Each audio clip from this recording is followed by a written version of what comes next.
నిన్నంటూ దేవుడు తీసుకొచ్చి కొన్ని ఒత్తిళ్లలో గుండా తీసుకెళ్తున్నాడంటే అర్థం ఏంటో తెలుసా?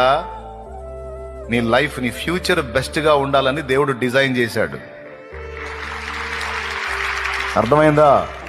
నీ ఫ్యూచర్ ఆశీర్వాదకరంగా ఉండాలని నిన్ను ముళ్ళబాటలో గుండా తీసుకెళ్తున్నాడు దేవుడు.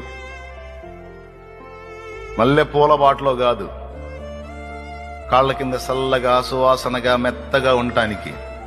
మల్లెపూలు కాదు, ముళ్ళ బాటలో గుండా తీసుకెళ్తాడు.